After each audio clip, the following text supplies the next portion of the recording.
How to blur license plates in CapCut Mobile. First, open CapCut. Then make sure you have your original video and your blurred video just like this. Click on the blurred video and we are going to overlay it. Click on the overlay. Then drag it right below under the original video. Then click on the blurred video and we are going to mask right here. Then click on it. Click on rectangle. Go on your license plate. Resize it the best you can. Then tap on keyframe. Then move the rectangle mask according to the object's position. CapCut will automatically insert keyframes as you move the masking rectangle, ensuring a smooth transition.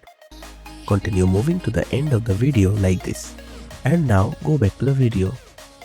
Let's see the preview. And that's how you can blur license plates in CapCut Mobile. Thanks for watching.